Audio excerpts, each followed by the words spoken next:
So today I'm going to be talking about the rabid Wolverine Chris Benoit, or to refer to him by his proper full name, Christopher Michael Benoit, a Canadian professional wrestler who most people will know for the horrible way in which his life and that of his loved ones ended. Still, let's not start at the end.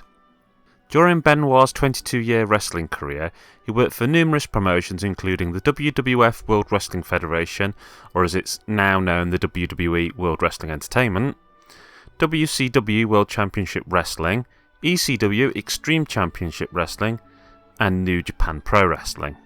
The man was very highly regarded both by other wrestlers in the locker room and by industry journalists. Dave Meltzer considered him one of the top 10, maybe even the top 5 all-time greats. And if you've ever watched even a handful of his matches, then it's pretty easy to see why. The thing is now, with the Benoit story ending the way it did, a lot of people will try to distance themselves from him. They'll claim that they didn't really enjoy his matches, or he wasn't their favourite wrestler. But I like to tell the truth, the man was an incredible in-ring talent, and there was a time that he was one of my favourites. In fact, the only people I usually wanted to see him lose to were either Kurt Angle or Eddie Guerrero. I remember having many arguments with my brother about who was better, with me saying Angle and him saying Benoit, but the one thing that was for certain is that we would both love watching any match involving either or both of these men. This was why I decided to talk about Benoit over footage of one of Benoit and Angle's matches together. It's interesting to note that he's one of the few people that has been truly blacklisted by the WWE.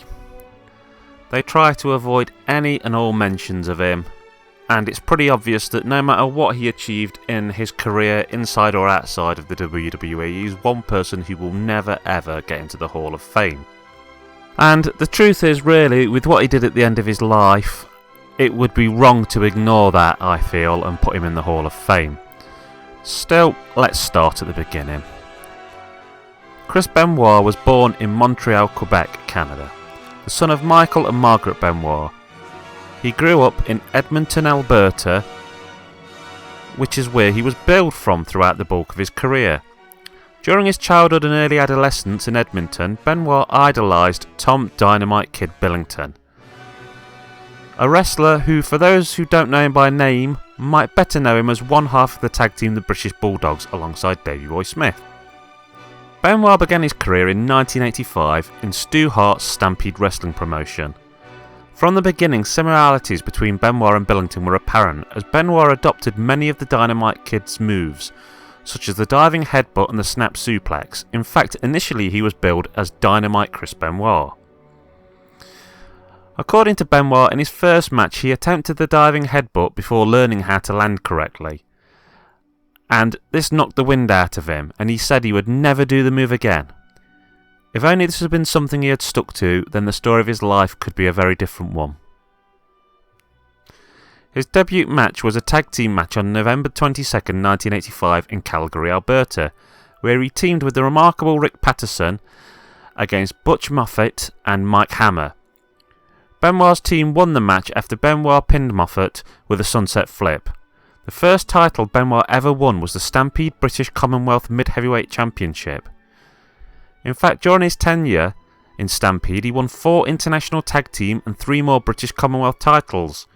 And when Stampede closed its doors, Benoit departed for New Japan Pro Wrestling. Upon arriving in the New Japan Pro Wrestling, Benoit spent about a year training in the New Japan Dojo to improve his abilities. He made his Japanese debut in 1986 under his real name. In 1989, he started wearing a mask and assuming the name The Pegasus Kid. Benoit said numerous times that he originally hated the mask, but eventually it became a part of him. In August 1990 he won his first major championship, the IWGP Junior Heavyweight Championship. He won the Best of Juniors tournament twice in 1993 and 1995, and went on to win the inaugural Super J Cup tournament in 1994.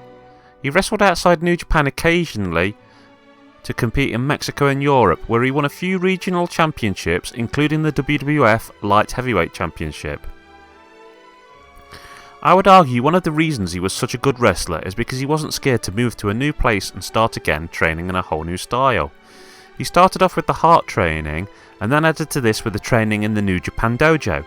He seemed like someone who was hungry to learn and always willing to admit that others might be able to teach him something new, that he didn't know it all. He had a year in WCW before moving on to ECW. It was while in ECW at November to Remember that Benoit accidentally broke Sabu's neck.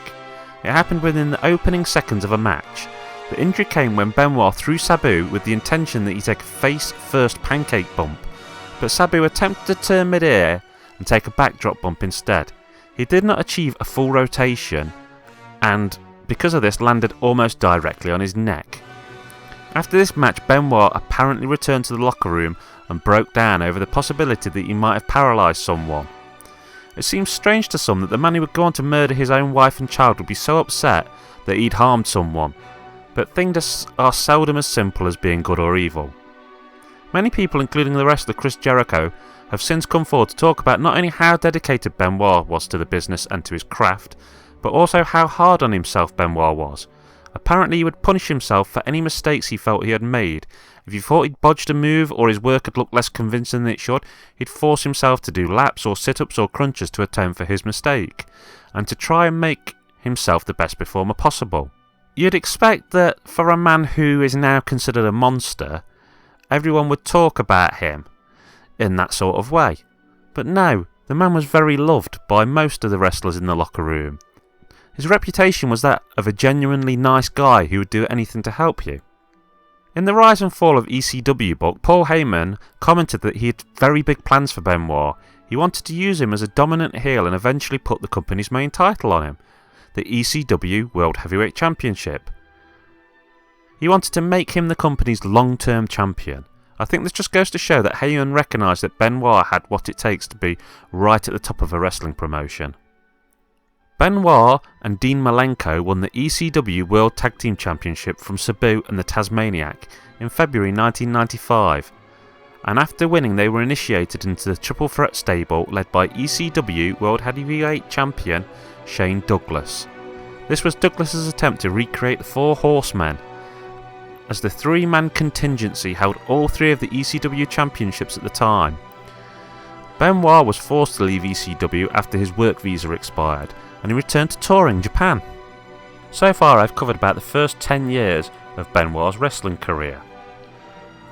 I'll be going on to the rest of his career in a future video.